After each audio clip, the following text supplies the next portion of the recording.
A very good morning to all of you. Today we will start our next chapter, that is surgical instrument, medical equipments and health accessories. So in that, the surgical instrument is a term applied collectively to all those instruments used during surgery. मतलब कि surgical instrument एक ऐसा term है जिसको हम कहेंगे कि जितने भी इंस्ट्रूमेंट सर्जरी के वक्त यूज़ होते हैं तो उस तरह के जो इक्विपमेंट है उसको हम कहेंगे surgical instrument. So nowadays the expansion of advanced technology helps to surgeon to fulfill the need of surgery implementation or replacement with artificial organs. No surgeon will succeed without taking the aid of surgical instrument. मतलब कि दिन ब दिन क्या हो रहा है कि जो एक्सपांशन है एडवांस टेक्नोलॉजी का वो बढ़ता जा रहा है, जिसकी वजह से सर्जरी के अंदर इम्प्लीमेंटेशन और रिप्लेसमेंट और विद आर्टिफिशियल जो ऑर्गन है हम उसका यूज़ ज़्यादा कर रहे हैं और सर्जन ये कभी सक्सेस नहीं हो सकता सर्जिकल इंस्ट्रूमेंट के बगैर. तो ये यहाँ पर हम जो देखने वाले हैं कि वो ये है इस चैप्टर में कि कौन कौन से surgical instrument during surgery use होते हैं, उसके बारे में हम थोड़ा बहुत इंट्रोडक्शन और उसके यूजेस देखने वाले हैं यहाँ पर, और किस तरह के इक्विपमेंट यूज़ होते हैं और हेल्थ एसेसरीज़ के लिए कौन कौन से डिवाइसेस अवेलेबल है. तो in that first that is surgical instrument. So there are numerous instrument available which are used for different activity like incision, cutting, holding etcetera. तो सर्जिकल इंस्ट्रूमेंट कई तरह के होते हैं जिसके अंदर हम डिफरेंट उनके यूज़ होते हैं. लाइक इंसिजन मतलब एक कट देना, और कटिंग मतलब कट करना, होल्ड मतलब किसी चीज़ को या टिश्यू को होल्ड करके रखना, एक्सेट्रा एक्सेट्रा. तो in that the first one is scalpel. So the scalpel is a blade with interchangeable handle system. The blade are two different types by which they are named.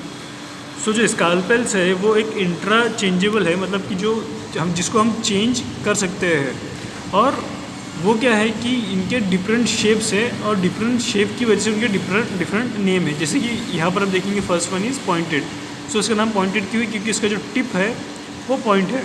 ये किसी तरह के एक sharp incision को देने के लिए काम में आता है. और जो स्ट्रेट है वो इस तरह का स्ट्रेट. फिर बेल्ट मतलब कोई एक ऐसी जगह है या फिर ऐसी लोकेशन है यहाँ पर हमको इंसिजन देना है, लेकिन वहाँ पर हम उसको स्ट्रेट स्कैल्पेल ब्लेड की मदद से हम वहाँ पर उसको इंसिजन नहीं दे सकते. तो ऐसी जगह पर हम जो थोड़ा सा कर्व वाला है तो उसकी मदद से हम उसको ऐसे फिर इंसिजन दे सकते हैं. और ये क्या है? बू बाउंड मतलब ऐसा जहाँ पर जो प्लेस है वो इस तरह का है. फॉर एग्ज़ाम्पल एब्डोमिनल कैविटी के पास में.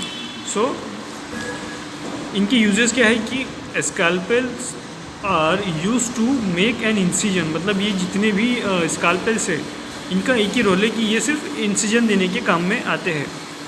और नेक्स्ट वन क्या है कि scissors. So scissor is a cutting instrument which are generally short and long with different shape helping in cutting and dissecting. Which means की जे सीजर्स आहे त्यांची साईज एकतर छोटी असते किंवा मोठी असते डिपेंडिंग अपॉन द यूज.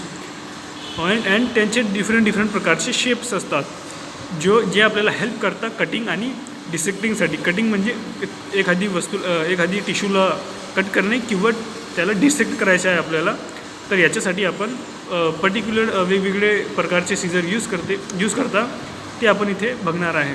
तर याच्यामध्ये फर्स्ट आहे straight pointed scissors. So these are the normal scissors which we can see in your home also.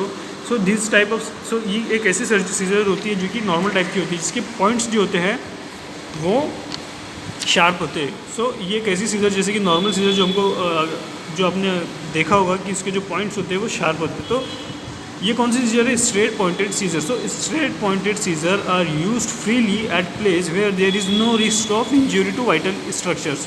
मतलब ये इस तरह की सीजर्स होती है जो कहाँ पर यूज़ होती है कि जहाँ पर जो वाइटल्स ऑर्गन्स है उसको किसी तरह का नुकसान ना हो इन शार्प पॉइंट की वजह से. अगर ये शार्प पॉइंट हम इंटरनल यूजुअली हम इस तरह के सीजर को अगर हम इंटरनली किसी बॉडी के मतलब या फिर किसी ह्यूमन या एनिमल्स के इंटरनल कैविटी में अगर किसी तरह की सर्जरी कर रहे हैं हम, तो इस तरह की सीजर्स को हम यूज़ नहीं करते। किस लिए?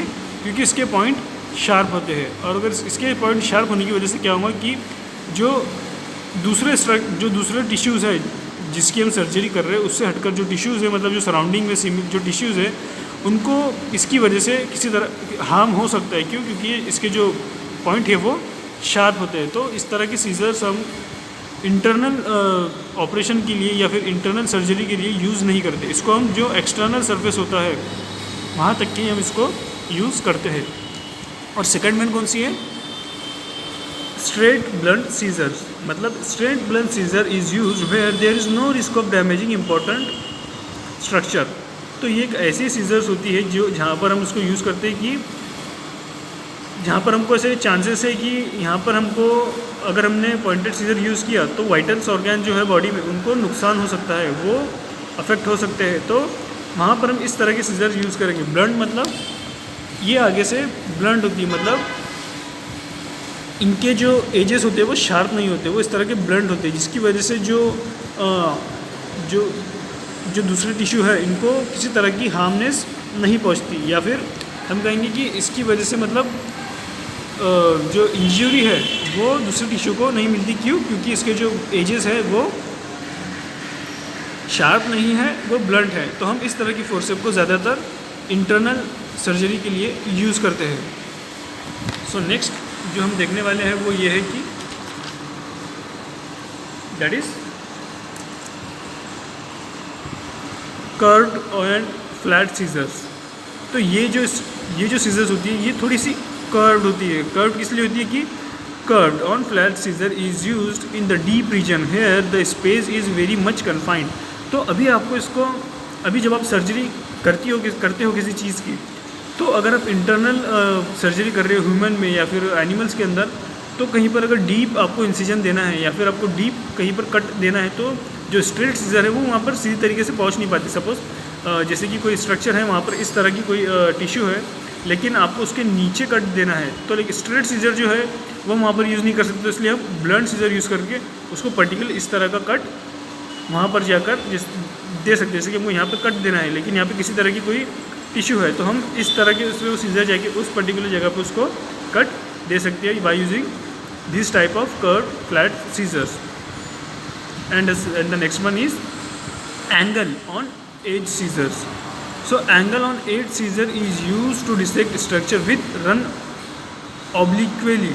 मतलब कि ये इस तरह के सीजर्स कहाँ पर यूज़ करते हैं हम, जैसे कि मतलब जो स्ट्रक्चर ऐसा होता है कि जहाँ पर हम ठीक तरीके से पहुँच नहीं पाते। जैसे कि अगर आपको फ्लैट सरफेस पे कट देना है, अगर आपको एब्डोमेन या फिर अगर इस पेज को आपको काटना है, तो आप डायरेक्टली मतलब जैसे आपको यहाँ से स्टार्टिंग करनी है, तो आप यहाँ से तो आप डायरेक्टली जो स्ट्रेट सीजर है नॉर्मल वाली वो यूज़ कर सकते हो।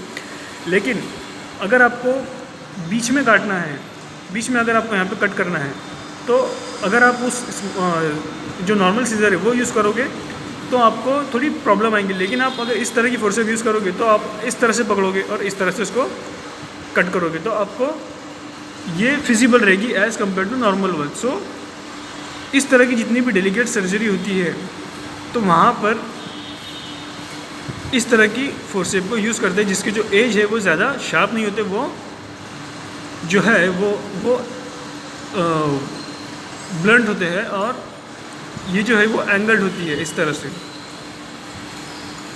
Tissue forceps. Next, the tissue forcep are use to hold tissue for traction और apposition having good grip on the tissues. This are two types, that is tooth and अनटूथ।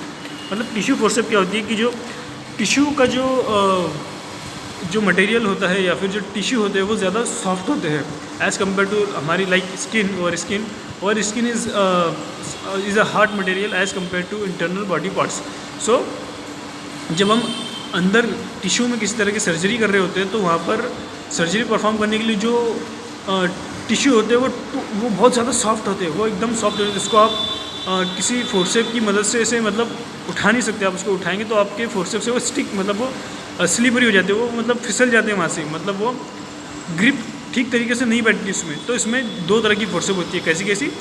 कि एक उनको टूथ होते हैं आगे से इस तरह के टूथ होते हैं। तो ये जो है ये 2 टूथ ये ऊपर होते हैं और ये एक टूथ नीचे होता है, तो हम उसको फिर ठीक तरीके से पकड़ सकते हैं। So the first one is Allis tissue forceps. So it is a short and delicate with little gap between the teeth. It is also called as tooth forcep. So ये जो फोर्सेप है इसके बीच में अगर आप गौर से देखोगे तो यहाँ पर एक गैप है, ये पूरी तरह से स्ट्रेट नहीं है। यहाँ पर आपको जो फोर्सेप है ये फोर्सेप आपको जो है वो इस तरह से थोड़ी ब्लंट देखने को मिलेगी। तो इस तरह से होने की वजह से मतलब इसका जो स्ट्रक्चर है वो कैसा होगा, ये जो फोर्सेप है ये इसका स्ट्रक्चर इस तरह से नहीं है, इसका स्ट्रक्चर कैसा है इस तरह से। ये देखो ये यहाँ पर ये उसका स्ट्रक्चर इस तरह से है। सो ये इस तरह की फोर्सेप होती है जो हमको पकड़ने में यूज़ होती है। तो ये जो फोर्सेप है वो इस तरह की होने की वजह से हम जो टिश्यू हमारा वो सीधी तरीके से यहाँ पर हम होल्ड कर सकते हैं। And next one is that is Lane's tissue forcep. So this is a long with sharp teeth and short out with a wide gap between the blade. So ये जो फोर्सेप होती है इसमें जो गैप होता है वो as compare to Allis forcep ज़्यादा होता है, और इसकी जो टिप्स है वो ऐसे वहाँ पर क्या होता है कि ये शार्प टीथ उसके टीथ होते हैं लाइक। सो किस तरह की फोर्सेप होती है ये यहाँ पर जो है वो ऐसे गैप होता है ज़्यादा पकड़ने के लिए फोर्सेप को, और इसके जो टिप्स है तो ये इस तरह से यहाँ पर उसको एक इस तरह से और यहाँ पर इसको ऐसे पकड़ने के लिए ऐसे ग्रिप होती है। तो यहाँ पर इसकी वजह से क्या होगा कि टिश्यू को अच्छी तरीके से ग्रिप मिलेंगी पकड़ने के लिए, और यहाँ पे जगह भी मिलेगी उसको होल्ड करने के लिए। So these are the forcep which is used for tissue handling और during the surgery of tissue. It is used to hold tough tissues like skin, coarse muscles and tissues. So इसके uses कौन कौन से, ये इसका जो surface है वो रफ़ होने की वजह से, इसके ब्लेड होने की वजह से हम उसको स्किन के लिए भी यूज़ कर सकते हैं, स्किन को पकड़ने के लिए, और उसी के साथ साथ हम इसको जो मसल्स है हमारी बॉडी की उसको उसके लिए यहाँ पर इसकी पकड़ने के लिए भी हम उसको यूज़ कर सकते हैं। और नेक्स्ट वन कौन सी फोर्सेप है, Rutherford Morrison tissue forcep. So in that its teeths are sharp. So ये जो इसके जो टीथ है वो शार्प होते हैं। It was originally use to hold the peritoneum and so called peritoneum, also called as peritoneum forcep. So ये जो फोर्सेप है इसके जो टीथ होते हैं वो शार्प होते हैं, और वो किस चीज़ को पकड़ने के लिए होते हैं, यूज़ करते हैं उसको पेरिटोनियम को। पेरिटोनियम क्या होती है कि एक कैविटी होती है, जैसे कि जब आप सर्जरी कर रहे होते हैं तो आपको ऐसा लगता होगा कि ये जो स्किन है हमारी यही एक फर्स्ट लेयर है, तो ऐसा नहीं होता। इसके नीचे और 2-3 लेयर होती है। जैसे कि अब अगर एब्डोमेन की सर्जरी कर रहे हो या फिर एब्डोमिनल पार्ट मतलब जो अपना पेट होता है या जो स्टमक होता है वहाँ पर अगर आपको इंसिजन देना है तो आपको सबसे पहले जो फर्स्ट जो लेयर रहेगी वो हमारी स्किन की रहेगी, वो कट करने के बाद में आपको एक इंटरनल लेयर मिलेगी। तो ऐसे आपको 3 लेयर मिलती है वहाँ पे।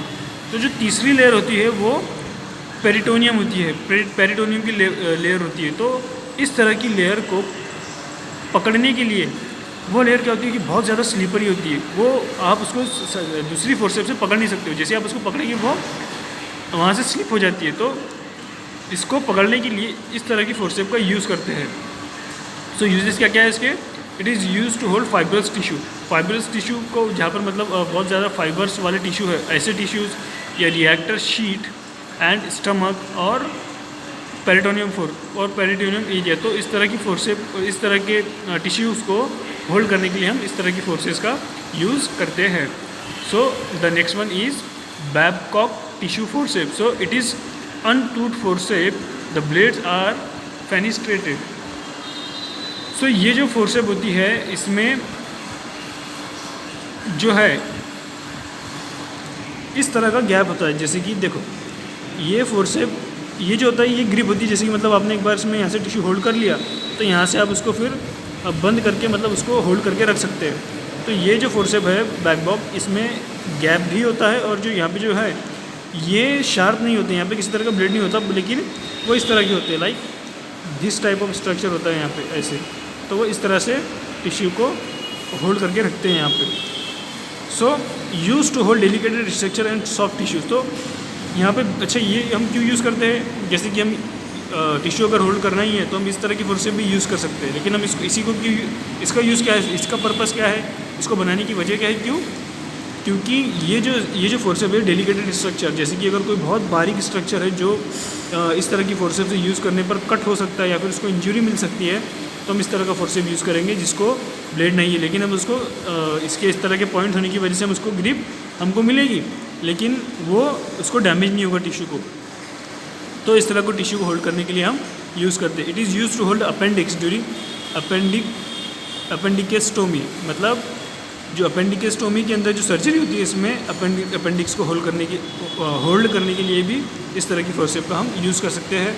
और to hold stomach and intestine at the time of gastrojejunostomy, मतलब गैस्ट्रोजेजोनोस्टोमी के अंदर हम जो सर्जरी है उसमें हम स्टमक को या इंटेस्टाइन को पकड़ने के लिए भी हम यूज़ कर सकते हैं। अगर हम इस तरह की फोर्सेप यूज़ करेंगे वहाँ पर तो देयर में भी chances of injury to stomach और intestine. So that's why we are using this type of forceps in the gastrojejunostomy surgery.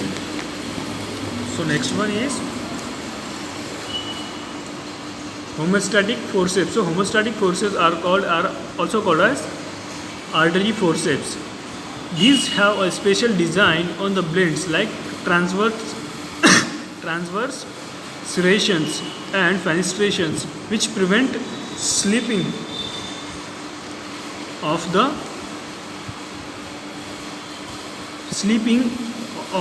held tissue and crush the blood vessels. The tunica intima curls into lumen and other layer of blood vessels, that is media and external blood out the lumen, and thus prevents bleeding to achieve homeostasis. मतलब ये जो forceps है in short ये ऐसी होती है कि यहाँ पर जो है वो किसी तरह का एज नहीं होता, मतलब ये फोर्सेप किसी चीज़ को कट करने के लिए नहीं होती, ये सिर्फ होल्ड करने के लिए होती है,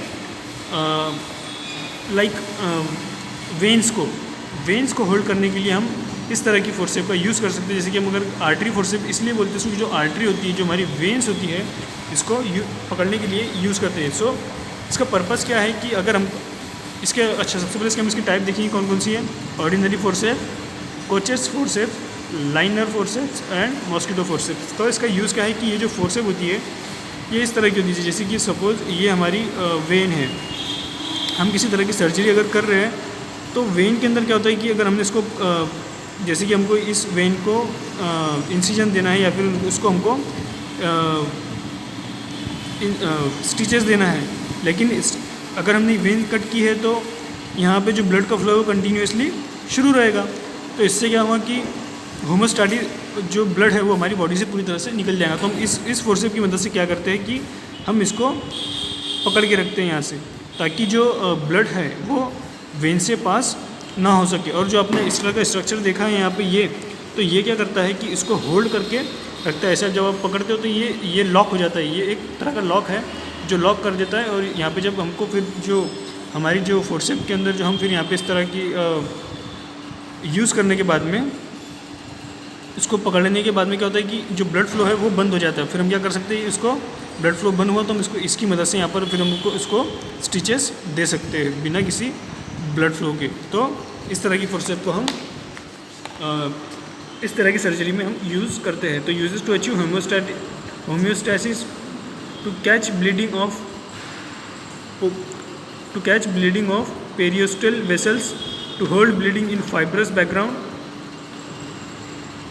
इन appendectomy, to pass ligature around the appendicular artery. मतलब लाइगेचर मतलब किसी तरह जब हमको नॉट देना है, अगर यहाँ पे सपोज जैसे कि हमने देखा यहाँ पे अगर हमको यहाँ पे नॉट देना है, हमको यहाँ पे इसको बांधना है अगर, तो बांधने के लिए ब्लड फ्लो को रोकना पहले हमको ज़रूरी है। तो पहले हम क्या करेंगे, इसकी मदद से पहले हम उसको होल्ड करके रखेंगे ताकि जो ब्लड फ्लो है वो आगे पास ना हो और हम उसको फिर वहाँ पर नॉट या फिर लाइगेट कर सकते हैं। So next one is swab holding forceps. So it is a long with It is along with blade expanded at the end where there are transverse serrations and central fenestration which help to hold swab. So यहाँ पे इस तरह के उसको swab होते हैं hold करने के लिए, और पूरा मैकेनिज्म इस तरह की फोर्सेप के साथ सेम होता है. सो ये फोर्सेप कहाँ पर यूज़ होती है कि to hold fundus of gall bladder during cholecystectomy. मतलब ये जो गॉल ब्लैडर को होल्ड करने के लिए फंडस के जो फंडस है उसको होल्ड करने के लिए गॉल ब्लैडर के पास में उसको पकड़ने के लिए इस तरह की फोर्सेप का यूज़ होता है as a tongue holding forcep. इससे हम हमारी टंग को भी फोल्ड कर सकते हैं या फिर होल्ड हमारी टंग को हम कर सकते हैं. फॉर स्वैबिंग अ कैविटी, एक कैविटी को पकड़ने के लिए या फिर स्वैप करने के लिए भी हम इसको यूज़ कर सकते हैं. टू होल्ड ओवम, मतलब ओवम को भी हम उसको पकड़ने के लिए यूज़ कर सकते हैं. The next one is Moynihan's forceps. So it is also known as tetra forcep because of 4 teeth, two on each side of the blade. मतलब ये जो फोर्सेप है ये हम इसको 4 teeth टेट्रा फोर्सेप क्यों बोलेंगे, क्योंकि ये जो है ये इस तरह से भी हम इसको ये 1, ये 2 और ये 3, 4, तो इस तरह से ये 4 पॉइंट होते हैं उसके. तो चारों पॉइंट की वजह से हम, और इससे क्या करते हैं हम एक पर्टिकुलर स्ट्रक्चर को, जैसे कि अगर यहाँ पे मुझे स्टिचेस देने हैं तो स्टिचेस देने के लिए मुझे उसको पहले पकड़ना होगा इस तरह से, लाइक इस तरह से मुझे पकड़ना होगा और फिर मैं यहाँ पे इसको स्टिचेस दे सकता हूँ. तो इस तरह की फोर्सेप को हम क्या करते हैं, इस तरह की फोर्सेप इसको पहले से हम इस तरह से पकड़ के रखते हैं. ये इसका मेन यूज़ है. और फिर इस पोर्शन पे हम जो स्टिचेस हमको देने हैं वो दे सकते हैं. So uses to fix the towel on either side of the incision to skin to prevent infection. मतलब इस तरह से पकड़ना है ताकि किसी तरह का इन्फेक्शन ना हो दूसरी जगह पे. Use in abdominal surgery to fit abdominal region. मतलब कि जो एब्डोमिनल रीजन है यानी कि जो हमारा पेट या स्टमक वाला जो हिस्सा होता है, जो पार्ट होता है, उस तरह की जगह पर सर्जरी के वक्त किसी तरह की, मतलब जैसे अगर सरफेस ऐसा और यहाँ पे कट है और हमको इंसिजन देना है तो वो ठीक तरीके से नहीं बैठेगा. अगर हमने इंसिजन दिए तो there is may be chances of injury to the internal organs. So that's why we put this forcep like that and then we stitches on this open और upper region. So the next one is blunt carrot or anterior vaginal so next we will see the protoscope. So it is made of stainless steel material comprising of a top of hemisphere shape. Hemisphere shape बोले तो circle का जो आधा हिस्सा होता है, like ये जो शेप है ये बोलेंगे हम कि ये हेमिस्फीयर शेप है. इस तरह के शेप को हेमिस्फीयर शेप बोलेंगे. और attach to the rod. So attach to the rod, the lower part is wider having grooves with smooth rounded end. तो ये जो है ये जो लोअर पार्ट है वो वाइड होता है, जैसे कि आपने देखा कि वो इतना बड़ा वाइड है. और ये जो उसके एजेस है वो स्मूथ होते हैं. इस तरह से स्मूथ इसके एजेस हमको यहाँ पे देखने को मिलेंगे. और उसके यूजेस क्या है, टू एग्जामाइन पाइल्स. तो ये जो है ये इंस्ट्रूमेंट पाइल्स के अंदर यूज़ होता है to observe fissure and fistula. Fissure मतलब क्या होता है कि fissure is a small tear in the lining of anus. इसको आपको समझने के लिए एनस का स्ट्रक्चर ठीक तरीके से देखना होगा गूगल पर, तो आपको समझ में आएगा कि कर्विक्स क्या जो फीजर है वो क्या है. और फिस्ट्यूला मतलब it is an infected tunnel between the skin and anus. So इसको समझने के लिए आपको सबसे पहले गूगल पर एनस की फ़ोटो देखनी होगी, तब आपको इसके मीनिंग फीजर और फिस्टुला के मीनिंग समझ में आएंगे वहाँ पर. So the next one is blunt curette और interior vaginal wall retractor. So it is a gynaecological instrument needed to the gynaecologist. It is the flat thin slightly wider in the middle region, both end consisting of oval shaped rings with holes. So it is an instrument which is needed to gynecologists. It is a flat like that, thin, slightly wider in the middle region, both end contain oval shaped rings with holes. So ये क्यों use करते हैं, to examine vaginal cavity. Vaginal cavity को examine करने के लिए हम इसको यूज़ करते हैं. और it can also be use to lift up the vaginal wall. मतलब जो वजाइनल वॉल होती है तो उसको लिफ्ट करने के लिए भी, उसको उठाने के लिए भी हम इसका यूज़ कर सकते हैं। It is also used for medical termination procedure, मतलब मेडिकल टर्मिनेशन की प्रोसीजर में भी हम इसको यूज़ कर सकते हैं। The next one is it resemble with the blunt carrot except the size and shape of the rings. These are the small and almost elongated oval shape. तो ये जो है ये सेम होती है, लेकिन जो इसका जो मिड पार्ट होता है या फिर जो बीच में से वो कैसा होता है, मिडल रीजन, वो ज़्यादा ब्रॉड होता है एज़ कम्पेयर टू दिस। और जो उसके होल्स होते हैं, जो ओवल शेप्ड रिंग्स होती है, वो नैरो होती है as compare to blunt curette. So uses क्या है इसकी? So it is used for dilation of cervix. So cervix क्या है? लोअर नैरो पार्ट है यूटेरस का। यूटेरस का जो यूटेरस जिसे होता है, तो ये जो लोअर नैरो पार्ट होता है, तो इसको डायलेट करने के लिए इस तरह की फोर्सेप, इस तरह के वजाइनल रिट्रैक्टर का यूज़ कर सकते हैं फॉर यूटेरिन ट्यूरेट। मतलब कि जो यूटेरिन जो ट्यूरेट होता है उसमें हम इस तरह की शार्प ट्यूरेट का यूज़ कर सकते हैं। The next one is a Cusco's speculum. So it is a female gonadal instrument mainly use to retract the vaginal walls for examination of internal structure. मतलब कि एक ऐसा स्ट्रक्चर है जिसको जो वजाइनल वॉल को रिट्रैक्ट करने के लिए या फिर ओपन करने के लिए हम उसको यूज़ कर सकते हैं, ताकि हम इंटरनल स्ट्रक्चर को एग्जामाइन कर सके किसी चीज़ के लिए। सो यहाँ पर क्या होता है, जो the speculum consist of two blades. So the speculum, so these are the pictures of speculum. So these are the two blades at the central aperture with screw roller. So ये these are the screw roller system to widen the blade. So ये जो इसका ये कैसे work करता है, अगर हमने इसको स्क्रू को रोल किया तो जो गैप है दोनों के बीच का, वो और ज़्यादा ब्रॉड होगा या फिर और ज़्यादा कम होगा। सो इसकी यूजेस क्या है? यूज टू एग्जामाइन वजाइना, मतलब वजाइना के इंटरनल स्ट्रक्चर को एग्जामाइन करने के लिए हम इस तरह के कॉस्को स्पेक्यूलम का यूज़ कर सकते हैं to observe the status of cervix and disease like cancer और वुंड्स ऑफ बैक्टीरियल इन्फेक्शन। मतलब अगर किसी तरह की वहाँ पर कर्विक्स में अगर उसका स्टेटस जो है वो, या फिर जो स्ट्रक्चर है कर्विक्स का, मतलब जो लोअर पार्ट है, नैरो पार्ट है यूटेरस का, अगर वो उसमें किसी तरह की वो एबनॉर्मल है तो उसको हम एग्जामाइन करने के लिए यूज़ कर सकते हैं। या फिर अगर वहाँ पर किसी तरह का ट्यूमर फॉर्म हुआ है कैंसर का, या फिर किसी तरह का ट्यूमेंट है या वूंड है, किसी तरह की इंजरी है, तो उसको देखने के लिए हम यूज़ कर सकते हैं। या फिर किसी तरह का बैक्टीरियल इन्फेक्शन है तो हम इसको एग्जामाइन करने के लिए हम ये यूज़ कर सकते हैं। और it is also use to examine the copper T position in the vagina. तो कॉपर टी क्या होती है? एक ऐसा यूटेरिन डिवाइस है जो हम वजाइना के अंदर इंसर्ट करते हैं। तो इस तरह की उसकी पोजीशन सही है या नहीं, इसको एग्जामाइन करने के लिए भी हम इस तरह के इंस्ट्रूमेंट का यूज़ करते हैं। सो स्क्रू का क्या रोल है यहाँ पे?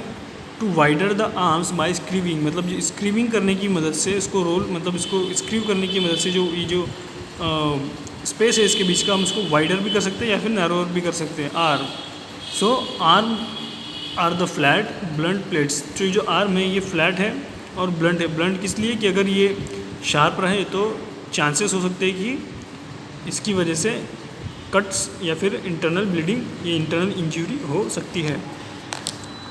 और टॉवेल क्लिप, तो towel clip is to hold the corners of dressing sheets.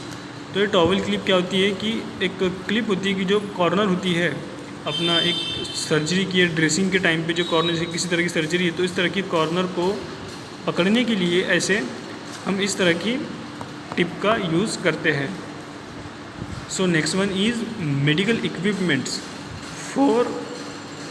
So next we will see that the medical equipment. So आपने देखा होगा कि मेडिकल इक्विपमेंट कौन कौन से होते हैं, like diagnostic equipment. So diagnostic equipment are use to evaluate clinical condition of the disease to proceed of effective और प्रॉपर ड्रग ट्रीटमेंट और प्रायर टू सर्जरी और operation. The example glucometer, ECG machine, X-ray machine, clinical thermometer, CT scan machine etcetera. मतलब ऐसे equipment जो कि हम medical में use करते हैं। तो फर्स्ट वन कौन सा है कि डायग्नोस्टिक इक्विपमेंट। डायग्नोस्टिक इक्विपमेंट मतलब ऐसे इक्विपमेंट जो हमको किसी पर्टिकुलर डिसीज़ के बारे में या फिर हमको हमारे बॉडी के स्टेटस के बारे में बताए कि आपको इस इक्विपमेंट की मदद से आप जैसे कि ग्लूकोमीटर एक इक्विपमेंट होता है जिसकी मदद से आप आपकी बॉडी की डायबिटीज़ चेक कर सकते हो कि वेदर इट इज़ इंक्रीजेज और decrease sugar level of your body. And ECG machine एक ऐसी मशीन होती है जो कि वेलोसिटी के फिनोमेनन या फिर इलेक्ट्रिसिटी के फिनोमेनन पे वर्क करती है, जो आपको बताती है कि आपके हार्ट की जो रिदम है, जो आपकी हार्ट रिदम है वो बराबर है या नहीं। अगर वो एबनॉर्मल है तो यहाँ पर, अगर ये ईसीजी एबनॉर्मल है, इलेक्ट्रोकार्डियोग्राम, तो there may be chances of heart failure. So X-ray machine are use to examine the bone fracture और to see the lungs status, whether it is tuberculosis or there is a progression of pneumonia or not. So clinical thermometer to check the temperature of the body, and CT scan machine to scan the particular type of body, like region like brain or etc. So this type of instrument which provide us a facility or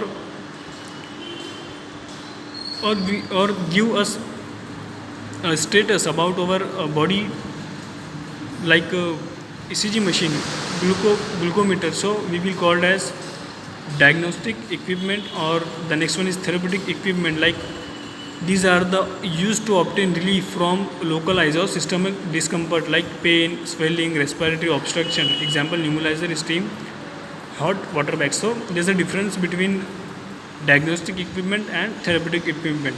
Diagnostic equipment are those which is used to diagnose a particular condition or a disease by using a equipment. So it's called as diagnostic equipment, or the therapeutic equipment are used to relieve from localized or systemic discomfort like pain, swelling. अगर कहीं पर swelling है या किसी तरह का discomfort हो रहा है या फिर पेन है या फिर रेस्पिरेटरी ऑब्स्ट्रक्शन है, सांस लेने में किसी तरह का प्रॉब्लम है, तो हम इस तरह की मशीनरी, इस तरह के इक्विपमेंट को यूज़ करके हम अगर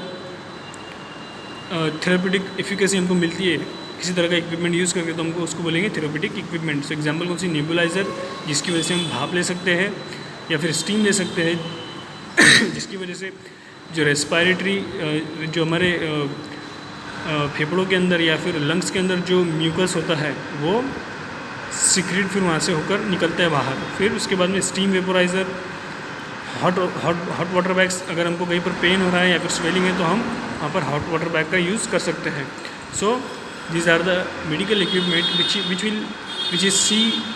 we will see in the next lecture one by one. Thank you so much. A very good morning to all of you. Today we will discuss on medical equipment. As per our previous lecture, we already discussed about what is diagnostic equipment and what is therapeutic equipment. So in that first we will see what is the diagnostic equipment. In that first is glucometer. So glucometer is used to check blood sugar level. Blood sugar level has a great significance to maintain the homeostasis of the body. मतलब कि जो glucometer है उसका जो role क्या है कि वो ब्लड शुगर चेक करने के लिए हम उसको यूज़ करते हैं। और जो ब्लड शुगर लेवल क्या है, ये हमारी बॉडी में इसका सबसे बड़ा ग्रेट सिग्निफिकेंस है। आइदर इंक्रीज और decrease in blood sugar level is dangerous for health. मतलब अगर बॉडी के अंदर हमारा जो ग्लूकोज ब्लड शुगर लेवल है वो अगर बढ़ता है या कम होता है तो हमारे बॉडी के लिए ये डेंजरस है।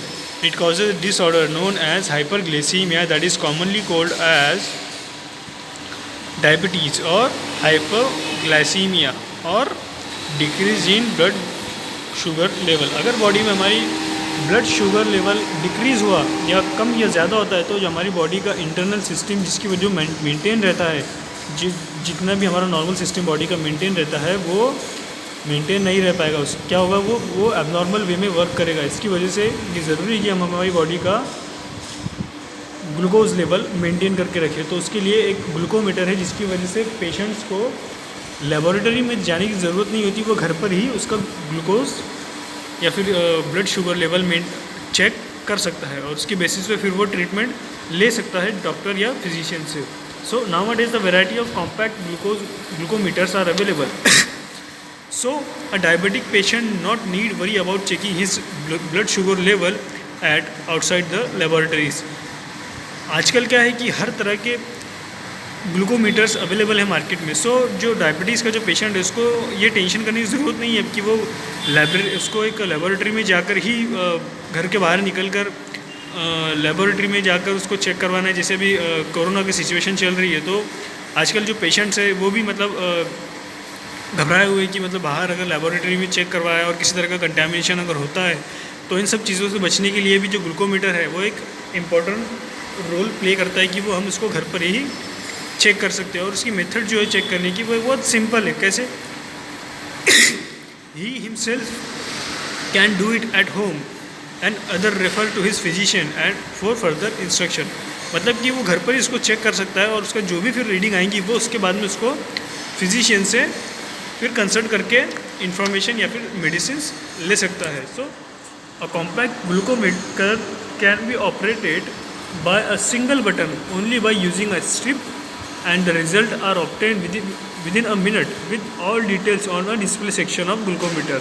Such meters are very easy to handle anywhere by keeping in the pocket.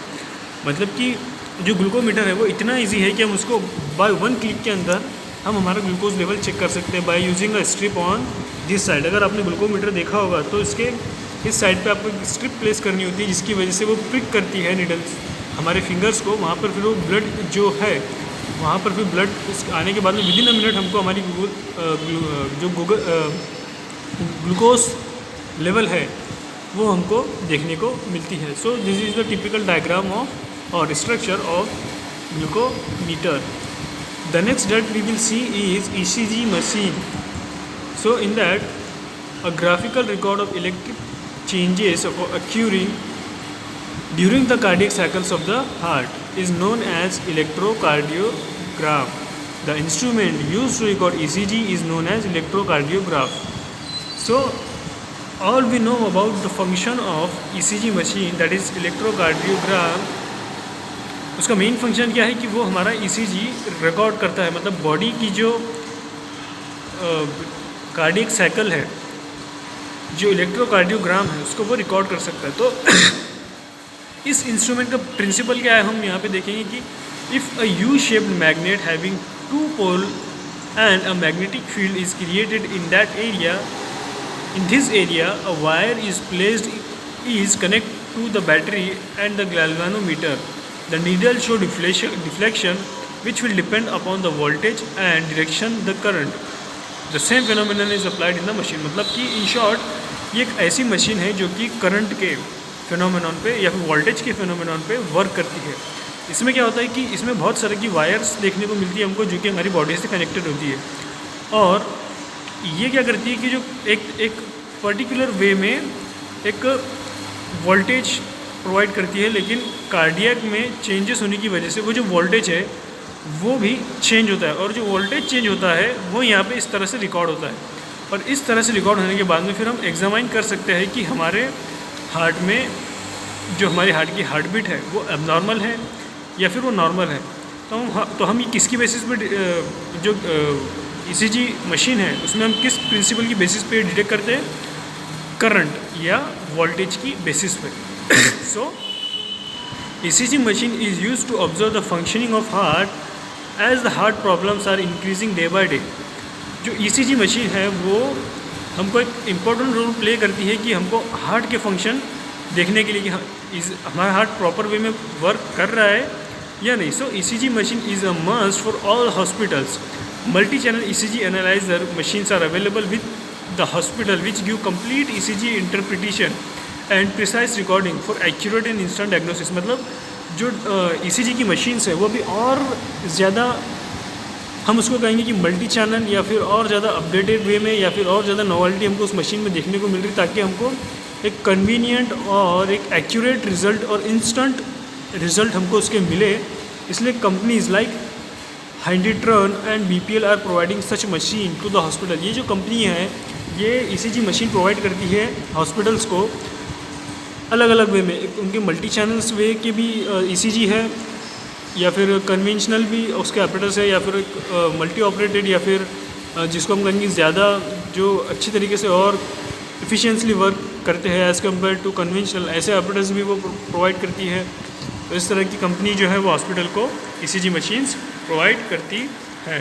So the next one that we will see, that is X-ray machine. So X-ray machine is commonly used as diagnostic tool to observe the condition of internal structure of body. Example, to check a fracture of a bone or condition of lung to see attack and status of tuberculosis.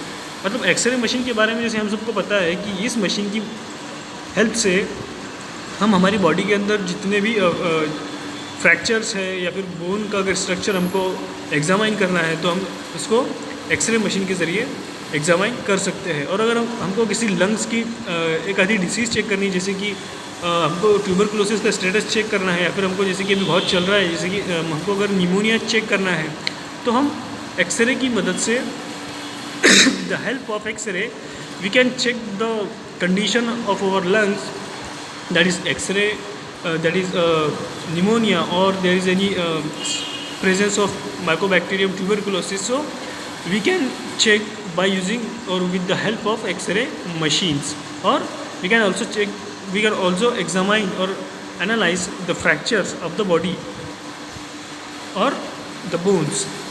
So this machine is operated under the radiology section of the hospitals. A qualified radiologist and his technicians trained handle it. मतलब ये जो machine है वो कोई भी handle नहीं कर सकता हो। जैसे कि हम जानते हैं कि इससे गामा रेज निकलती है, तो हमको इसमें जो रेडिएशन है, इस रेडिएशन से हमको कैंसर होने के चांसेस होते हैं एक्सरे मशीन से। सो उसका एक जो डिपार्टमेंट है वो एक अलग डिपार्टमेंट होता है हॉस्पिटल के अंदर, और इसको पर्टिकुलर क्वालिफाइड रेडियोलॉजिस्ट ही और उसके टेक्नीशियंस जो है मशीन के, वही इसको हैंडल कर सकते हैं। जो नॉर्मल फिजिशियन है वो इसको हैंडल नहीं कर सकता। इसलिए क्योंकि हमको इसमें प्रिकॉशंस बहुत ज़्यादा लेनी होती है। इसका डायरेक्टली कंटेमिनेशन जो है रेज़ का, वो हमारी बॉडी से इसका ज़्यादा कांटेक्ट नहीं होना चाहिए। किस वजह से? क्योंकि इसकी जो रेज़ है वो हार्मफुल होती है। हमको बार बार एक्सरे भी करवानी नहीं चाहिए। हमको अगर ज़रूरत है इफ़ नेसेसरी तो ही हमको इसकी एक्सरे करवानी चाहिए, अदरवाइज़ हमको ये सब चीज़ें अवॉइड करनी चाहिए।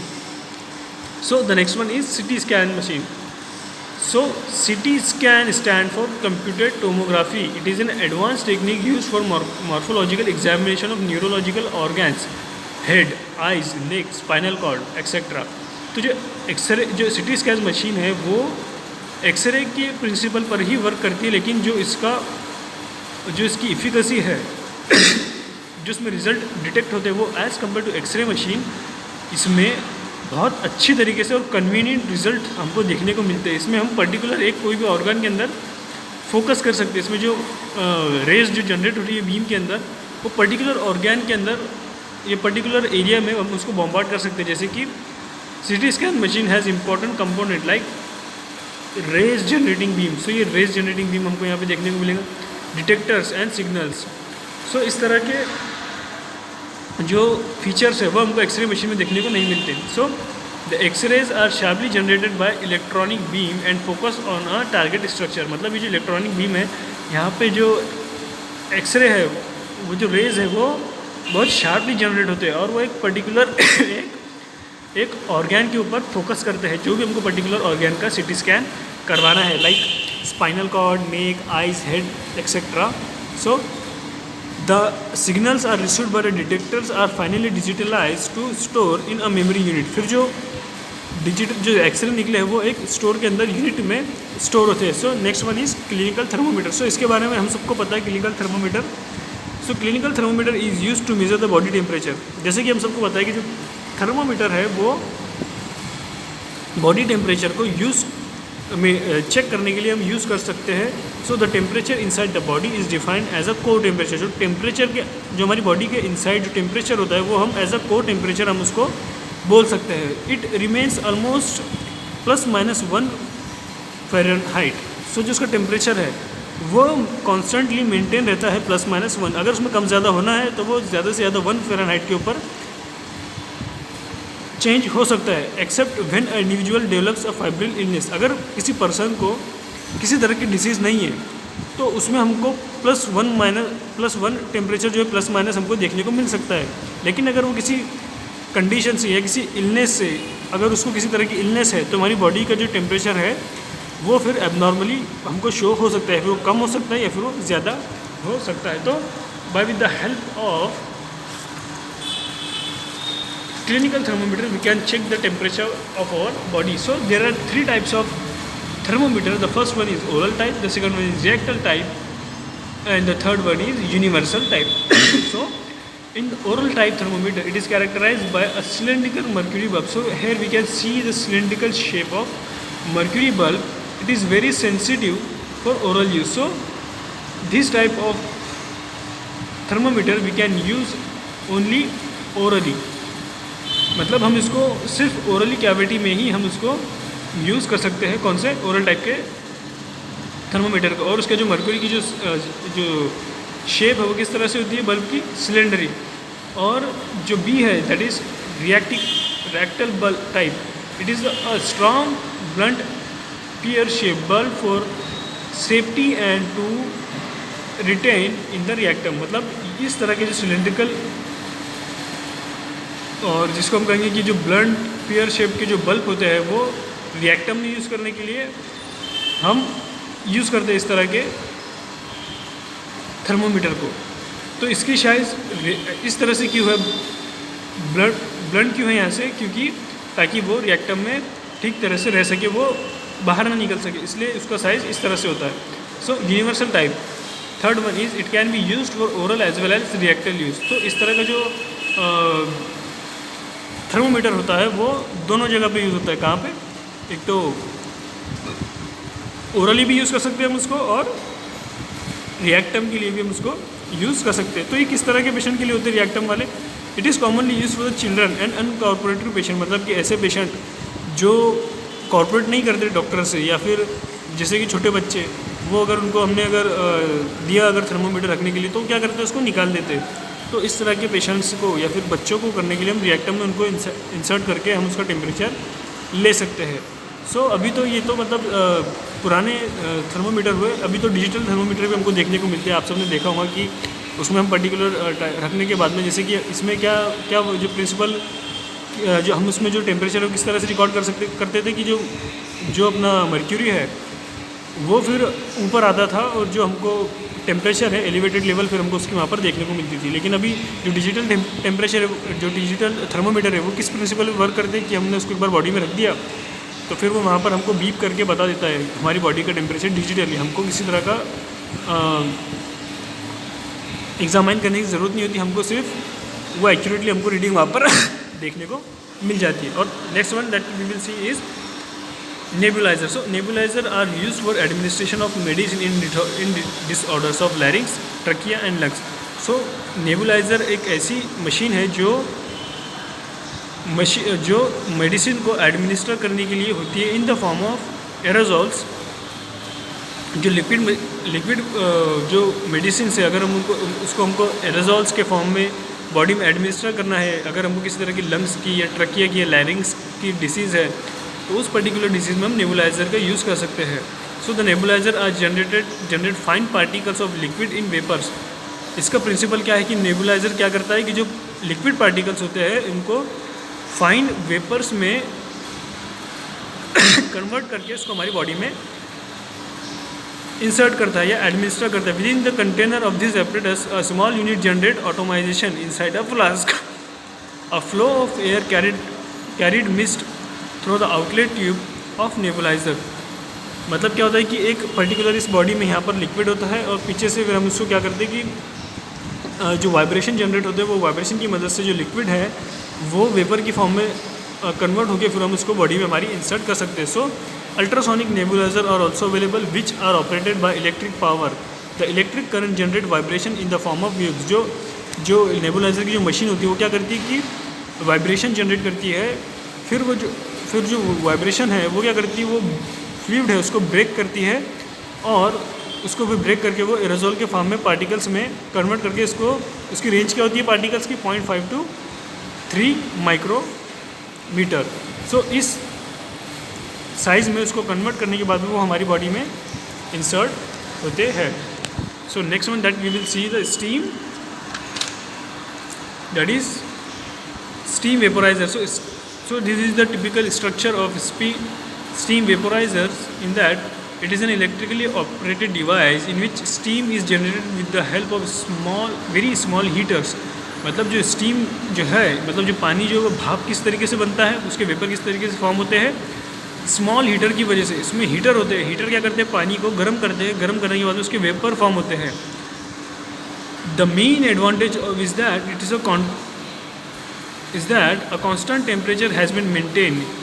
सो इसका मेन एडवांटेज क्या है कि एक कांस्टेंट टेम्परेचर पे ये मेंटेन रहता है और it is equipped with regulator. So और ये जो मशीन है वो एक रेगुलेटर के ऊपर भी मेंटेन रहता है। It is equipped with regulator so that when it run dry and heating unit shuts of simultaneously. मतलब एक रेगुलेटर है कि जिसमें हमको ड्राई और वेट दोनों तरह की हीट हम उसमें हम साइमल्टेनियसली बंद कर सकते हैं, शुरू कर सकते हैं। It is very handy to operate in the home specially at night. मतलब ये एक ऐसी मशीन है जिसको हम बहुत फिजिबली वे में उसको हम हैंडल कर सकते हैं घर के ऊपर। It is used extensively in the homes today by the community on the advice of physician to obtain the relief of upper respiratory illness such as cold, sinusitis etcetera. मतलब इस तरह की मशीन हम अभी जो रेस्पिरेटरी डिसीजेज है उसके अंदर हम यूज़ कर सकते हैं। किस लिए?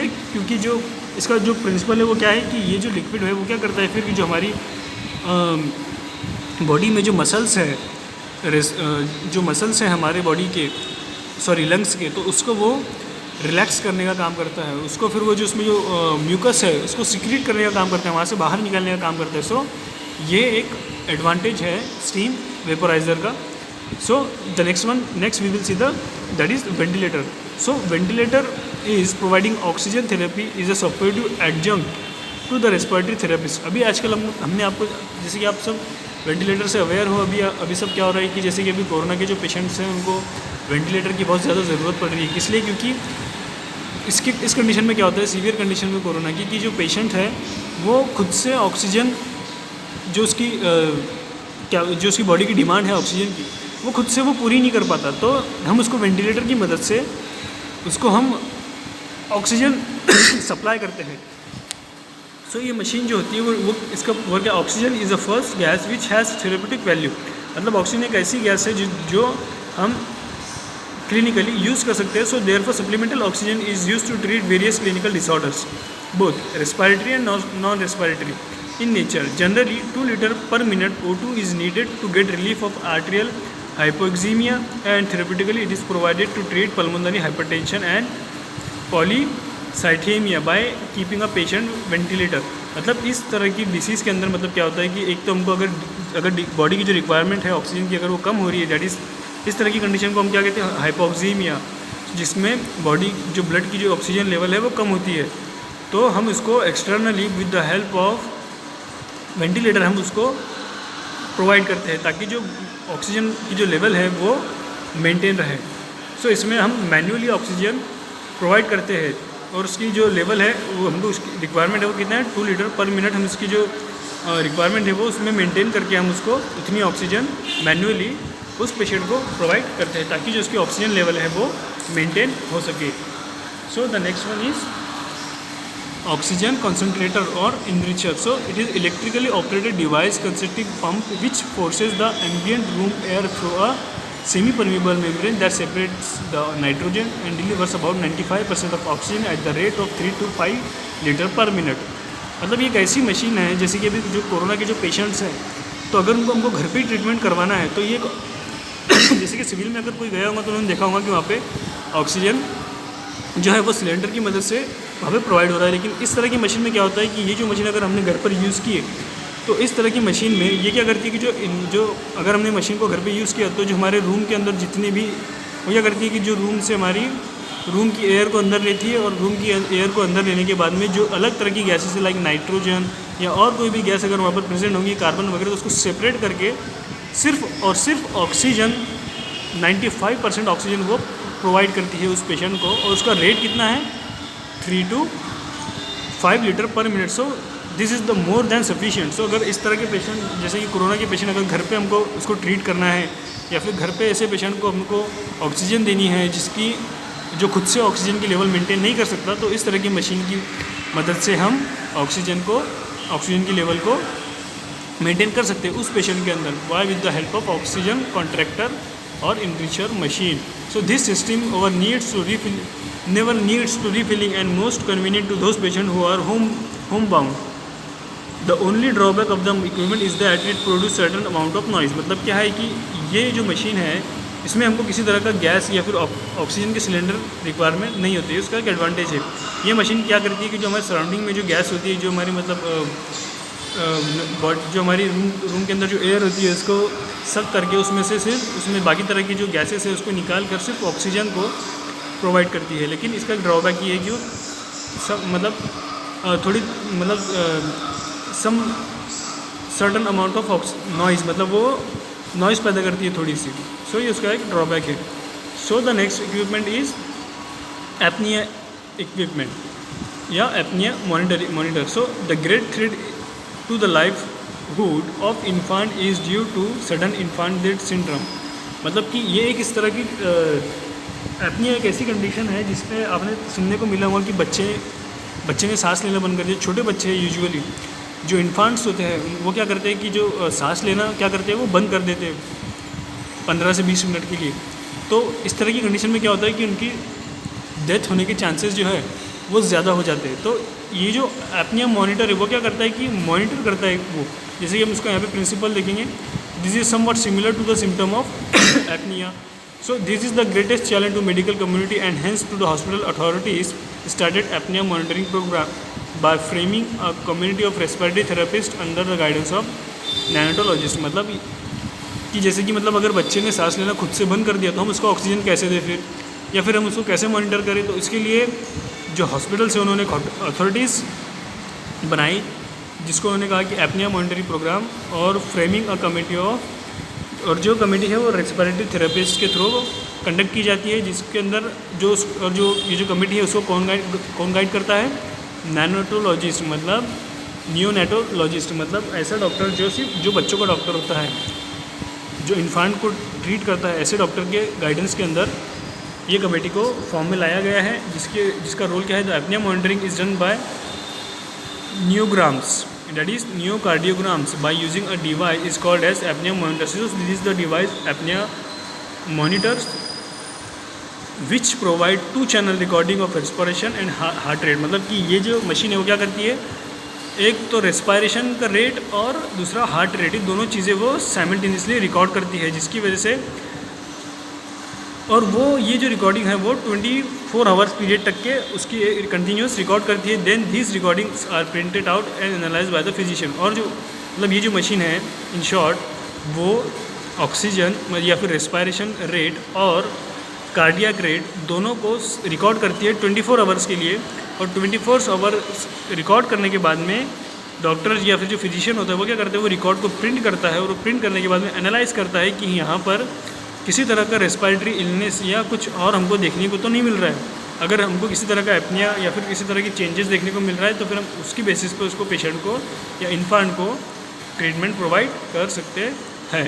सो the next one is hot water bottle.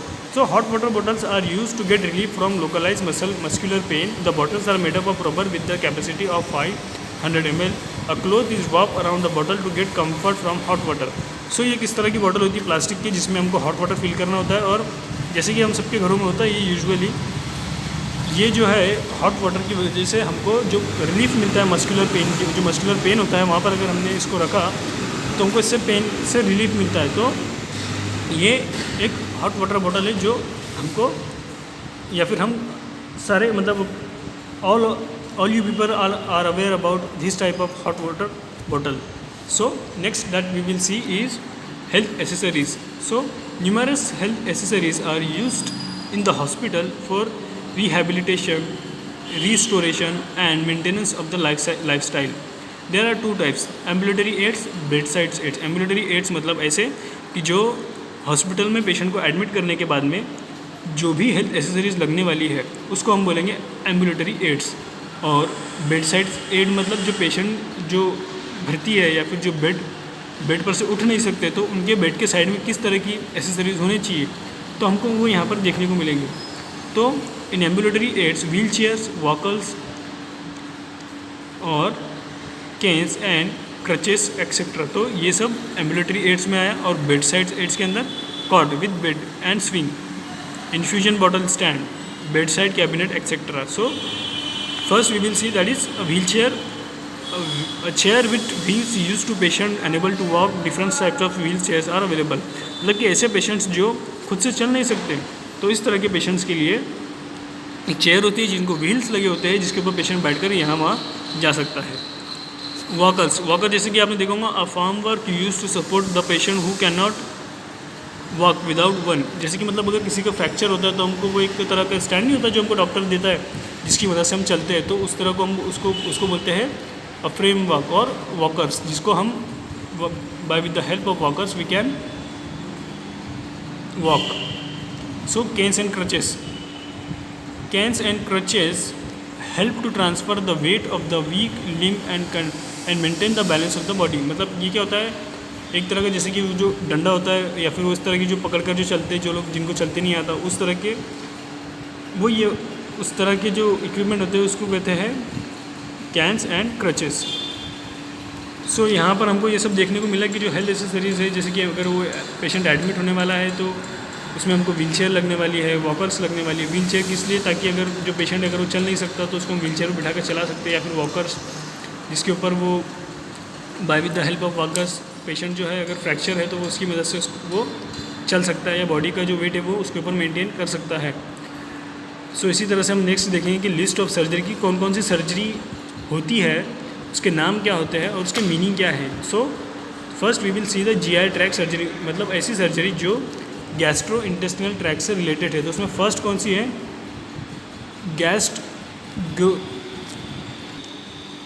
गैस्ट्रोएंटेरोटोमी. गैस्ट्रोएंटेरोटोमी ये एक तरह की सर्जरी है जिसमें अ surgical incident into the stomach and intestine. मतलब कि ये जो सर्जरी, इसमें क्या होता है कि इंसिजन देते हैं कहाँ पर, स्टमक पे या इंटेस्टाइन में, जहाँ पर हम इंसिजन देते हैं मतलब कट देते हैं, और वहाँ पर किसी तरह की अल्सर्स की या और किसी तरह की हम सर्जरी करते हैं by using a cut on stomach और intestine. This type of surgery are called as gastroenterotomy. The next one is gastrectomy. So a removal of a portion of entire stomach, मतलब पोर्शन का मतलब stomach का एक portion को या फिर stomach को रिमूव करना, बॉडी से निकालना, उस तरह की सर्जरी को हम क्या बोलेंगे, गैस्ट्रेक्टोमी. और ऑस्टोमी, ऑस्टोमी किसको बोलेंगे, अच्छा टोमी की जो मीनिंग है यहाँ पे, जो टोमी मतलब किसी चीज़ को निकालना, जैसे कि ओवरेक्टोमी, गैस्ट्रेक्टोमी, ऑस्टोमी. तो इस तरह को मतलब रिमूवल, टोमी के मीनिंग क्या होते हैं, रिमूवल टोमी के. So ostomy, a surgical procedure in which a portion of intestine और urinary tract is removed to allow a passage faeces और यूरिन. अगर जैसे कि मतलब इस तरह की सर्जरी में क्या होता है कि अगर किसी यूरिनरी ट्रैक में किसी तरह की अगर यूरिन के जो सप्लाई वाली जो वेन्स है उसमें अगर किसी तरह का ब्रेकेज है बीच में, तो उतना एरिया कट करके फिर उसको जॉइंट करने का, या फिर जैसे कि जियोजिनम में या स्टमक में या फिर फीसेस अगर ठीक से पास नहीं हो रहा है, बीच में अगर किसी तरह का प्रॉब्लम आ रहा है उस जगह पर, या फिर अल्सर से जिसकी वजह से प्रॉब्लम्स हो रही है, तो उतनी जगह को कट करके फिर जो बचा हुआ पैसेज है उसको पैक करके उस रास्ते को क्लियर करना, जो ताकि यूरिन या फिर फीसेस ठीक तरीके से पास हो सके, तो उस तरह की सर्जरी को बोलते हैं ostomy. And next one is gastrojejunostomy. So gastrojejunostomy क्या है, a surgical creation of an anastomosis between stomach and jejunum. मतलब सर्जिकल क्रिएशन मतलब एक कनेक्शन क्रिएट करना अच्छे वे में स्टमक एंड जियोजिनम के बीच में. And next one is appendectomy. Appendectomy मतलब उसको हम अपेंडिक्स का ऑपरेशन भी बोलते हैं. जैसे a surgery procedure adopted to remove the vermiform appendix. मतलब जो अपेंडिक्स है अगर उसमें किसी तरह की प्रॉब्लम होती है तो हम, जैसे कि मतलब आप सबको पता है जनरली, जैसे हम इसको नाम से जानते हैं कि अपेंडिक्स का ऑपरेशन बोलते हैं हम उसको यूजुअली, तो इस तरह की सर्जरी को हम बोलेंगे अपेंडिक्टोमी. सो कोलोस्टोमी मतलब it is the diversion of faecal matter stream is obtain through opening in the colon. मतलब कोलॉन में अगर जैसे मतलब ऐसे मतलब हमारे कोलॉन का स्ट्रक्चर है, लेकिन यहाँ पे किसी तरह का प्रॉब्लम है कोलॉन में, तो उतनी जगह को कट करके दूसरी जगह से उसको बाईपास करने के सर्जरी को हम कहते हैं colostomy. And next one is cholecystectomy. ये एक ऐसी सर्जरी है जिसमें surgical procedure applied with gall bladder. मतलब ये इस सर्जरी में गॉल ब्लैडर के रिलेटेड जो भी प्रोसीजर होती है इसको हम बोलेंगे cholecystectomy. And next one is, next surgery that we will see is related to genitourinary, मतलब urinary tract से related surgery. So the first one is lithotripsy. Lithotripsy is a procedure in which renal stone is dissolved by laser beam. मतलब ये एक ऐसी surgery है जिसमें जो kidneys के ऊपर जो स्टोन होता है उसको लेज़र की, मतलब लेज़र लाइट की मदद से, लेज़र बीम की मदद से हम उसको डिज़ोल्व करते हैं. और नेक्स्ट सर्जरी होती है कैल्पोटोमी. कैल्पोटोमी मतलब an incision is applied to the vagina, मतलब वजाइना के ऊपर अगर किसी तरह की इंसिजन अप्लाई करना है किसी लिए हमको या किसी सर्जरी के लिए तो उसको हम बोलेंगे कैल्पोटोमी. और the next one is oophorectomy. Oophorectomy और procedure of removal of ovary. Oophorectomy बोलेंगे हम उसको, जिसमें हमारी जो ओवरीज है उसको हम रिमूव करते हैं. किस लिए कि ताकि इसकी अगर हमको बर्थ प्रिवेंट करना है तो इस तरह की सर्जरी परफॉर्म होती है. So self इंजेक्टोमी. सेल्फ इंजेक्टोमी हम क्यों यूज़ करते हैं? An excision of uterine tube, मतलब यूटेरिन ट्यूब्स के अंदर हमको एक इंसीजन या एक्सीजन देना है तो इस तरह की सर्जरी को हम बोलेंगे सेल्फ इंजेक्टोमी. और वैसेक्टोमी मतलब प्रोसीजर ऑफ रिमूवल ऑफ वैस डिफरेंस. जो वैस डिफरेंस होता है उसको रिमूव करने की जो सर्जरी होती है उसको हम बोलेंगे vasectomy. Next one is lithotomy. Lithotomy it is a procedure applied for vaginal examination in the case of kidnapping. मतलब कि इस तरह की सर्जरी में अगर हमको ये जो प्रोसीजर है लिथोटोमी, अगर हमको यूजुअली कब करते हैं हम, जैसे कि अगर किसी वुमन को किडनैप किया गया है या फिर अगर किसी तरह के रेप वगैरह की जो कंडीशंस है तो इस तरह की कंडीशंस को एग्जामाइन करने के लिए कि इस तरह का कंडीशन कि इस तरह का कुछ हुआ है या नहीं हुआ है, तो इस तरह की चीज़ों को देखने के लिए हम लिथोटोमी को परफॉर्म करते हैं. Next one is oncotomy. Oncotomy is a procedure applied to surgery of a tumour. मतलब अगर ट्यूमर रिलेटेड सर्जरी है, कोई अगर यूरिनरी ट्रैक में किसी तरह का ट्यूमर फॉर्म हुआ है तो हम उसको कहेंगे oncotomy. The next one is LASIK. LASIK मतलब लेसर इन सिचू कैरेटोमैलेशिया, और PRK भी बोलेंगे इसको हम, that is photo refractive keratectomy. तो ये कौन सी सर्जरी है? Procedure applied to correct refractive ऑर्डर ऑफ आइज. मतलब ये जो सर्जरी है LASIK and PRK that is photo refractive keratotomy. तो ये सर्जरी लेज़र जो ट्रीटमेंट होता है आइज़ का, जिसमें हम लेज़र की मदद से हमारी आइज़ के ट्रीटमेंट करते हैं, तो उस तरह की सर्जरी को लैसिक्स या PRK भी बोलते हैं, जो आइज़ रिलेटेड होती है. और next one is related to haemopoietic. So इसमें मतलब हम देखेंगे कि मतलब हार्ट रिलेटेड सर्जरी, तो इसमें कौन कौन सी है, मतलब नहीं सॉरी ब्लड रिलेटेड सर्जरी को हम यहाँ पर देखेंगे. इसमें कौन कौन सी है? Carotid endarterectomy. So a procedure that include removal of atherosclerotic plaque from a carotid artery to restore the blood flow to the brain. मतलब कि जो कैरोटिड आर्टरी एक ऐसी आर्टरी है जो कि हार्ट से ब्लड फ्लो को ब्रेन में पहुंचाती है, लेकिन अगर उस आर्टरी में किसी तरह का ब्लॉकेज आता है तो उसको रिमूव करने की जो प्रोसीजर है उसको हम बोलेंगे carotid endarterectomy. Next one is phlebotomy. Phlebotomy एक ऐसी प्रोसीजर है जिसमें a procedure of removal of a blood to lower the viscosity of blood of a patient with polycythaemia. मतलब अगर ऐसी सर्जरी के अंदर अगर जो पेशेंट का जो ब्लड है वो उसका विस्कोसिटी अगर ज़्यादा है तो इसकी अगर विस्कोसिटी ज़्यादा होने की वजह से क्या होगा कि जो उसका ब्लड फ्लो है वो ठीक तरीके से नहीं होगा.